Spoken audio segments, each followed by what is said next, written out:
El capítulo comienza con el presidente Curtis ofreciendo una conferencia de prensa desde la Casa Blanca.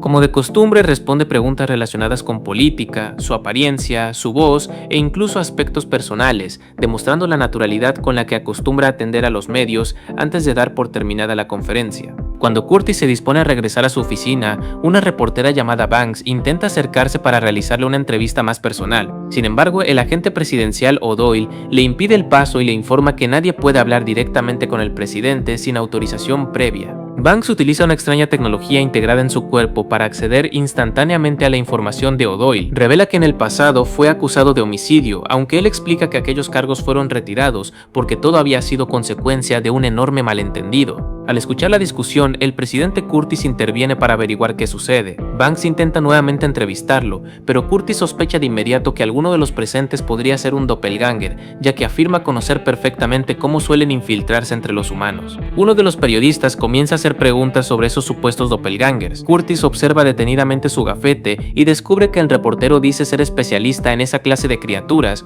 por lo que le resulta extraño que ignore aspectos tan básicos sobre ellas. Curtis le pregunta directamente si él mismo es un doppelganger y luego le pide que diga su apellido. El hombre no logra responder correctamente, dejando al descubierto su verdadera identidad.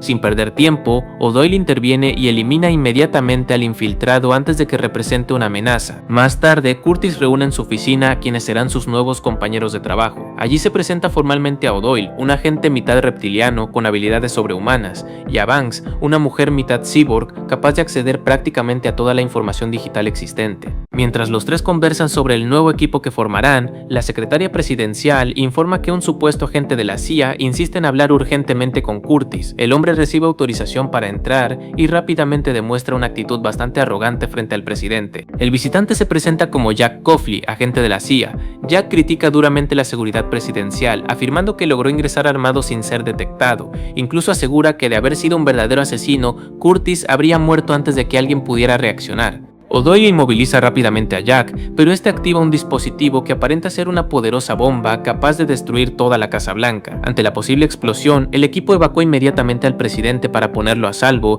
mientras intentan controlar la situación. Poco después descubren que la bomba era completamente falsa. Aprovechando la distracción, Jack encuentra un pasadizo secreto oculto bajo la Casa Blanca y desciende hacia una instalación reservada, donde roba una misteriosa cinta clasificada antes de escapar sin ser detenido. Curtis, Banks y O'Doyle descubren demasiado tarde el engaño. Jack logra abandonar el lugar utilizando una avanzada silla de ruedas motorizada que todavía ni siquiera ha salido al mercado, demostrando que cuenta con recursos tecnológicos muy superiores a los de una persona común. Los protagonistas salen inmediatamente en su persecución utilizando un vehículo presidencial altamente equipado.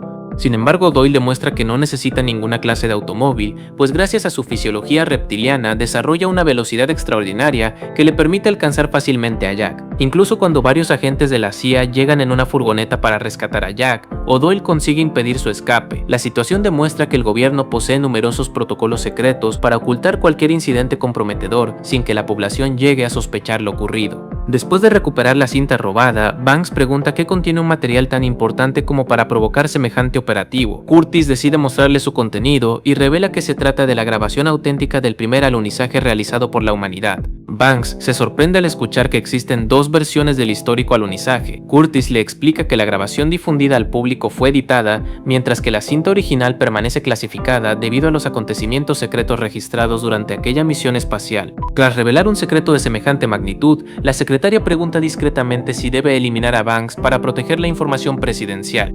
Curtis decide confiar en ella y descarta esa posibilidad, pero Banks se siente profundamente engañada por el gobierno y considera abandonar el equipo. Aunque Banks decide marcharse tras descubrir el engaño del gobierno, Curtis y O'Doyle comprenden que todavía deben capturar a Jack Coughlin y averiguar el verdadero motivo por el cual robó la cinta.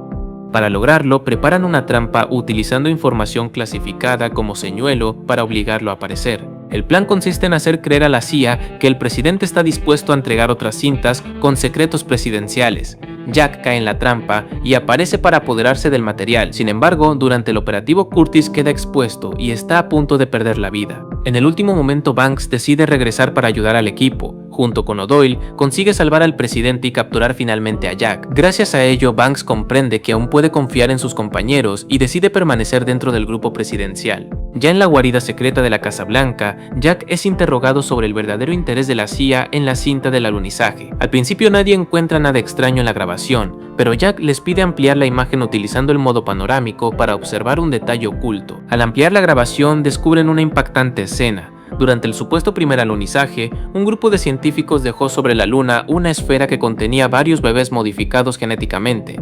El experimento pretendía crear una nueva humanidad completamente aislada del planeta Tierra. Curtis, Banks y O'Doyle comprenden que tanto la Casa Blanca como la CIA poseen secretos capaces de destruir la credibilidad del otro.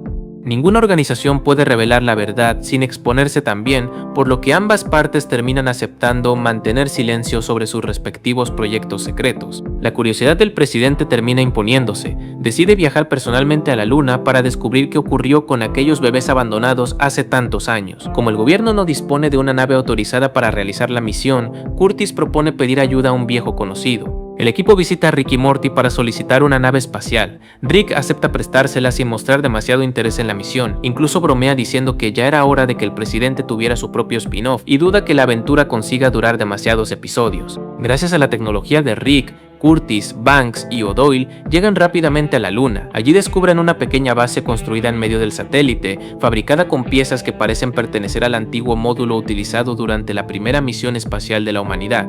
Tras inspeccionar la base, deducen que el bebé visto en la grabación logró sobrevivir y crecer completamente solo. Utilizando los restos del viejo cohete construyó aquel refugio, demostrando una enorme capacidad de adaptación pese a haber permanecido aislado durante toda su vida. Mientras exploran el lugar, encuentran una habitación sorprendentemente limpia. Banks utiliza luz ultravioleta y detecta restos de fluidos humanos, concluyendo que el bebé ya alcanzó la edad adulta. Instantes después aparece un hombre de mediana edad que asegura haber crecido completamente en la Luna. El hombre explica que fue enviado allí como parte de un experimento de la CIA. Le prometieron que, al convertirse en adulto, su padre, quien era presidente en aquella época, regresaría para llevarlo a la Tierra y convertirlo en el futuro presidente del mundo. También revela que esperaba la llegada de numerosos bebés que servirían para asegurar su supervivencia y desarrollo. Al comprender que nadie cumplió aquellas promesas, interpreta la llegada del presidente como una amenaza y activa un ejército de robots construido con restos del antiguo módulo lunar. Mientras Curtis persigue al hombre para impedir que robe la nave espacial y escape hacia la Tierra, O'Doyle y Banks luchan contra los robots. Para derrotarlos, Banks elimina los límites morales de su programación y consigue hackear por completo tanto a los androides como a toda la base. El procedimiento tiene consecuencias inesperadas. Al perder sus restricciones éticas, Banks decide abandonar a sus compañeros para regresar sola a la Tierra, hackear los bancos del mundo y convertirse en la persona más rica del planeta. Afortunadamente había revelado una contraseña capaz de desactivarla. Curtis utiliza esa palabra secreta para restaurar la programación original de Banks. Con ello logra detenerla y también poner fin al proyecto secreto de la CIA. De regreso en la Tierra, el presidente distrae a los medios confesando un escándalo sexual para ocultar todo lo ocurrido en la Luna. Mientras la prensa permanece obsesionada con el escándalo presidencial, la misión queda completamente encubierta. Jack Coughlin termina encarcelado junto con el hombre lunar, quien es recluido en la prisión secreta de la Casa Blanca. Finalmente, Curtis, Banks y O'Doyle regresan a sus vidas cotidianas, cerrando así el capítulo. El capítulo comienza con varios niños jugando tranquilamente en la playa hasta que uno de ellos lanza un frisbee demasiado lejos. Su hermana pequeña corre a recuperarlo y al llegar a la orilla del mar se encuentra cara a cara con el mismísimo monstruo del lago Ness, quien emerge del océano vistiendo un extraño uniforme de prisión. El inesperado hallazgo provoca que múltiples agencias del gobierno estadounidense lleguen inmediatamente al lugar. Entre ellas aparecen la Guardia Costera, agentes federales e incluso los hombres de negro, quienes comienzan a discutir porque todos quieren quedarse con el control de la situación. La discusión termina cuando el presidente Curtis llega personalmente a la playa y declara que el caso es un asunto de máxima seguridad nacional.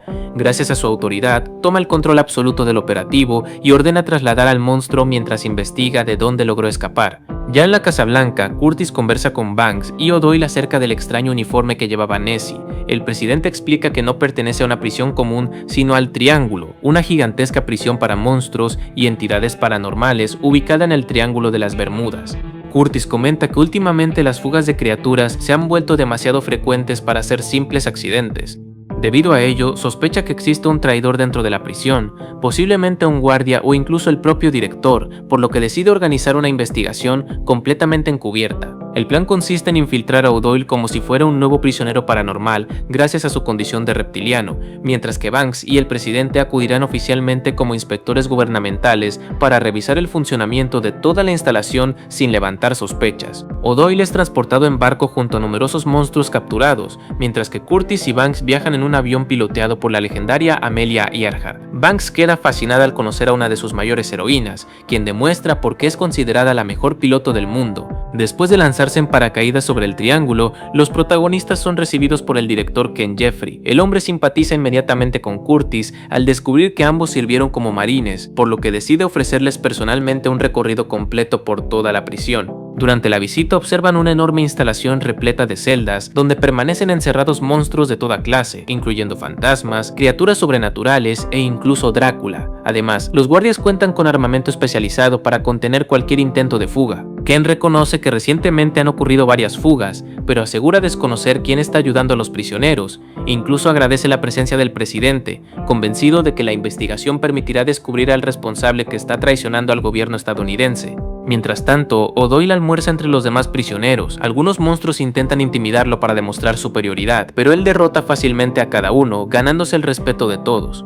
Entre ellos destaca Cthulhu, quien comienza a desarrollar una inesperada amistad con el agente infiltrado. Por otro lado, Banks acompaña al director hasta el enorme agujero por donde supuestamente escapó el monstruo del lago Ness. La abertura atraviesa una pared de acero reforzado, algo que le parece demasiado extraño como para haber sido provocado únicamente por un prisionero. Durante el recorrido, Ken revela otro de sus proyectos. Pretende recrear el sistema de generación de energía mostrado en Monster Inc., utilizando a los monstruos capturados para producir una fuente prácticamente ilimitada de electricidad mediante distintos experimentos. Mientras Curtis continúa conversando con Ken sobre sus experiencias militares, Banks aprovecha sus capacidades cibernéticas para hackear discretamente los sistemas del Triángulo. Sin embargo, descubre que diversas restricciones instaladas en la prisión limitan incluso sus extraordinarias habilidades informáticas. Al mismo tiempo, O'Doyle y Cthulhu acuerdan colaborar para descubrir qué sucede realmente dentro de la prisión. Ambos sospechan que las fugas esconden algo mucho más grave, especialmente porque numerosos monstruos aparecen muertos poco después de abandonar determinadas áreas restringidas. La investigación de Banks la conduce hasta un gigantesco basurero repleto de restos de criaturas paranormales.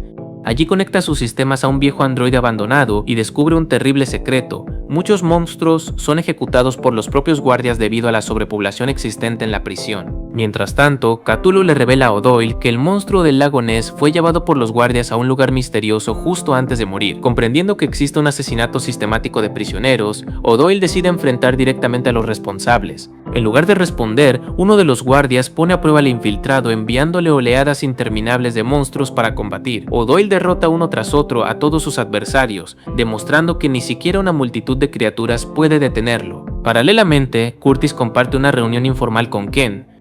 Mientras ambos cantan y conversan, el director termina confesando accidentalmente la verdad. Asesina monstruos deliberadamente para mantener espacio disponible dentro del triángulo y evitar que la prisión sea clausurada por sobrepoblación. Al descubrir semejante crimen, Curtis confronta inmediatamente al director. Sin embargo, Ken ordena a sus guardias capturar al presidente, a O'Doyle y también a Cthulhu, llevándolos hasta una cámara de tortura donde enormes cuchillas perforan repetidamente sus costillas para hacerlos gritar. Ken explica que pretende utilizar esos gritos para producir energía exactamente igual que en Monster Inc. Curtis le responde que ha entendido completamente mal la película porque ese sistema funcionaba con niños y no con adultos, pero el director ignora totalmente la crítica. Mientras tanto, Banks descubre que sus compañeros fueron capturados. Sin perder tiempo, utiliza todas sus capacidades como hacker para abrir la sala donde permanecen encerrados. Sin embargo, accidentalmente desbloquea todas las celdas del triángulo y libera a absolutamente todos los monstruos. La prisión se convierte inmediatamente en un auténtico caos. Decenas de criaturas comienzan a enfrentarse entre sí y a atacar a los guardias. Incluso el jefe de seguridad termina encontrándose con Drácula, el monstruo del que más se burlaba durante su trabajo.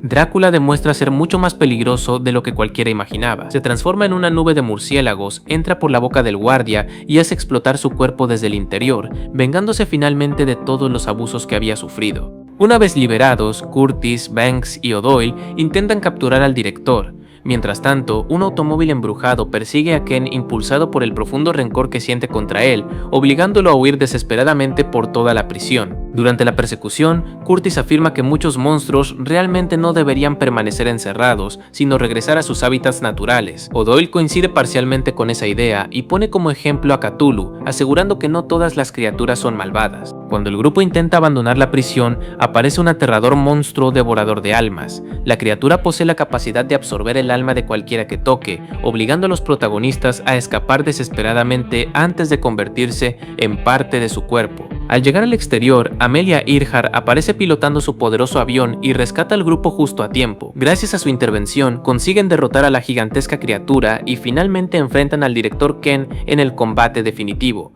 Curtis reta personalmente a Ken a entregarse, pero el director decide pelear cuerpo a cuerpo. Durante el enfrentamiento tropieza accidentalmente detrás de su escritorio y termina atravesado por uno de los trofeos que él mismo había mandado fabricar para premiarse como el mejor director del Triángulo. Tras la muerte de Ken, Amelia descubre que los enormes tanques instalados en la prisión no funcionan con gritos, sino con ironía. La absurda muerte del propio director genera suficiente energía para activar el sistema, demostrando que toda su teoría estaba completamente equivocada. De regreso en la Casa Blanca, Curtis solicita la ayuda del excéntrico científico Finch, quien construye un teléfono especial para comunicarse directamente con el Triángulo. Además, nombra oficialmente a Amelia como nueva directora de la prisión, convencido de que ofrecerá a los monstruos una oportunidad para rehabilitarse y construir una nueva vida. En la escena postcréditos, Cthulhu aparece como una figura respetada entre los prisioneros, mientras Drácula demuestra ser el monstruo más temido gracias a su mortal técnica de explotar enemigos desde dentro. Sin embargo, una criatura con apariencia de Lucifer afirma que podría derrotarlo simplemente sin abrir la boca, y al ponerlo a prueba demuestra que tenía razón, cerrando así el episodio. El capítulo comienza con el presidente Curtis y su equipo preparándose para asistir a la celebración de la elección de Beverly como gobernadora. Sin embargo, antes de acudir al evento, un miembro del servicio secreto informa al presidente de una situación bastante peculiar. Banks y O'Doyle serán relevados temporalmente de sus funciones, porque ambos han incumplido con el porcentaje mínimo de aprobación requerido para acompañar al presidente en sus misiones. El caso de O'Doyle se debe a que rompió injustificadamente el brazo de un congresista, mientras que Banks recibió una sanción por haber delatado a O'Doyle ante sus superiores. Como consecuencia, ambos deberán someterse a un régimen especial de entrenamiento para determinar si realmente siguen siendo aptos para formar parte del equipo presidencial. Mientras tanto, Curtis tendrá que trabajar temporalmente con un nuevo acompañante llamado Mandíbules. Posteriormente, Curtis llega a la celebración de Beverly, quien además de ser la gobernadora es su exesposa. Aunque Beverly asegura que mantiene una buena relación con Curtis, procura mantenerse distante de él durante el evento para evitar que los medios interpreten que su posición política se debe a su relación con el presidente. Curtis, por el contrario, deja claro que todavía siente algo por ella, aunque intenta mantener la situación bajo control. Mientras Curtis permanece en la celebración acompañado por Mandíbules, Banks y O'Doyle comienzan sus respectivas evaluaciones. O'Doyle debe demostrar sus habilidades de combate y manejo de armas, mientras que Banks tiene que demostrar sus capacidades de infiltración y obtención de información. Desde el principio queda claro que ambos tienen habilidades muy diferentes y que las pruebas fueron diseñadas específicamente para determinar si pueden seguir desempeñando sus funciones. Durante la celebración, Curtis nota que uno de los meseros posee una extraña marca en el cuello que parece estar relacionada con un licántropo. Decide seguirlo y descubre que, efectivamente, se trata de una criatura disfrazada. El licántropo intenta atacarlo, pero Curtis y Mandíbules consiguen neutralizarlo. Para evitar que sus feromonas alerten a otros miembros de su especie, utilizan papel de cocina para envolverlo y conservar su olor. Mientras tanto, O'Doyle demuestra rápidamente que las pruebas de combate están muy por debajo de sus capacidades. Supera los distintos ejercicios sin demasiados problemas e incluso consigue establecer un nuevo récord durante una prueba de tiro en la que debe determinar cuándo disparar contra personas armadas y cuándo abstenerse de hacerlo cuando se trata de individuos indefensos. Banks también comienza de manera favorable, pues consigue superar inicialmente una de sus pruebas de obtención de información. Sin embargo, termina cometiendo un error que provoca que vuelva a delatar involuntariamente a sus compañeros ante un robot espía. Debido a esto, mientras O'Doyle prácticamente ha cumplido con todos los requisitos para ser liberado, Banks continúa teniendo problemas para demostrar que es capaz de desempeñar correctamente su función. Curtis, por su parte, comienza a sospechar que los licántropos presentes en la celebración están organizando algo mucho más grande. Junto con Mandíbules, decide preparar una operación para localizarlos y eliminarlos. Para ello solicitan equipo especial procedente de la NASA, con el cual comienzan a detectar a los distintos licántropos que se encuentran infiltrados en el evento. Al mismo tiempo, Banks se enfurece con los encargados de su evaluación, debido a que siente que la prueba está diseñada para hacerla fracasar constantemente. Cuando descubre que quienes administran el examen son robots, decide utilizar sus habilidades cibernéticas para hackearlos. Al principio consigue mejorar su puntuación, pero su intervención termina teniendo consecuencias inesperadas. El hackeo de Banks provoca que los robots desarrollen conciencia propia y se produzca una especie de rebelión tecnológica. Lo que originalmente era simplemente una prueba de entrenamiento se transforma en un auténtico Armagedón de robots, poniendo a Banks y O'Doyle en una situación mucho más peligrosa de la que tenían prevista. Mientras tanto, en la celebración, Beverly presenta a su amigo Candyman, quien parece tener una relación bastante cercana con ella. Curtis se muestra ligeramente incómodo ante la situación, aunque Candyman intenta tranquilizarlo, asegurándole que no está interesado sentimentalmente en la gobernadora. La situación empera cuando los licántropos finalmente revelan sus verdaderas intenciones y toman el control del evento. Afirman que están cansados de que los humanos de las clases altas oculten la existencia de su especie y amenazan con acabar con todos ellos. Curtis, lejos de sentirse intimidado, responde que simplemente hará lo mismo que ya ha estado haciendo, eliminar a los licántropos que representen una amenaza. Beverly interpreta la actitud del presidente de otra manera y cree que Curtis está intentando robarle nuevamente la atención durante uno de los acontecimientos más importantes de su carrera política. Esto provoca cierta tensión entre ambos, aunque el problema principal en ese momento continúa siendo la amenaza de los licántropos. Mientras la situación se desarrolla en la celebración, Banks y O'Doyle también intentan escapar del campo de entrenamiento, que ha quedado completamente tomado por los robots rebeldes. O'Doyle incluso entra en una especie de trance y utiliza una proyección astral para intentar encontrar una salida, debido a que la situación se vuelve cada vez más complicada. En la celebración, los licántropos amenazan con detonar una bomba capaz de destruir todo el edificio. Los asistentes comienzan a intentar escapar por las salidas disponibles, pero descubren que las cámaras de seguridad también están bajo control de los licántropos y disparan dientes infectados con saliva de estas criaturas. Aquellos que reciben los impactos comienzan a transformarse progresivamente en licántropos, provocando todavía más caos. Uno de estos proyectiles está a punto de alcanzar a Curtis, pero Mandíbules consigue protegerlo.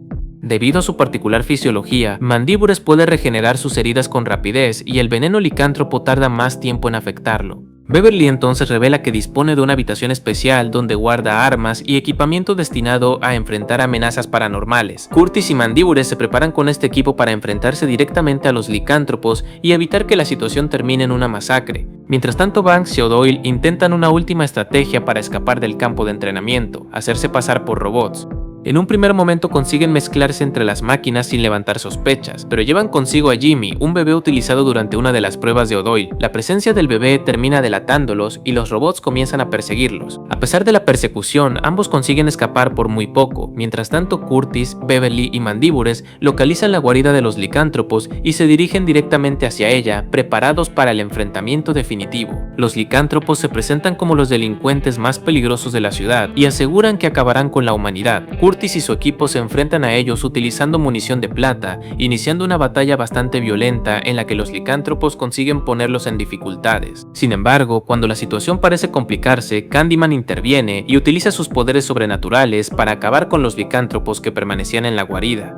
Gracias a su intervención, el enfrentamiento termina y la amenaza queda finalmente neutralizada. Después de la batalla, Beverly y Curtis tienen una conversación más personal. Ambos dejan entrever que todavía existe cierto sentimiento entre ellos, pero también reconocen que sus respectivas posiciones políticas hacen muy complicado que puedan volver a estar juntos públicamente. Para evitar afectar su imagen, deciden mantener cierta distancia. Al finalizar el día, Curtis y Mandíbules regresan a la Casa Blanca para atender las heridas que recibieron durante el enfrentamiento. Sin embargo, queda una consecuencia particularmente importante para Mandíbules. Durante el combate fue infectado con licantropía y ahora posee las características de un hombre lobo. Curtis decide pedirle ayuda a su científico de confianza, Finchy, para solucionar el problema. Finchy construye un collar especial capaz de contener y limitar las transformaciones de Mandíbules, permitiéndole controlar los efectos de la licantropía. Además, Finchy descubre que la infección tiene una consecuencia inesperada. Mandíbules ahora tendrá la esperanza de vida correspondiente a un licántropo. Esto significa que podrá continuar trabajando durante aproximadamente 35 años adicionales. La noticia resulta especialmente cómica porque Mandíbules estaba a solamente 2 meses de jubilarse. Y ahí termina el capítulo. Bueno chicos, espero les haya gustado mucho este resumen, ya se la saben. Si quieren ver más resúmenes de Presidente Curtis, dejen su poderoso like, compartan, suscríbanse. Y sin más, yo soy RunnerProx y nos vemos hasta otro video de Hablemos de Ficción. Recuerden like, compartir, favoritos y suscribirse. Nos vemos, chao chao.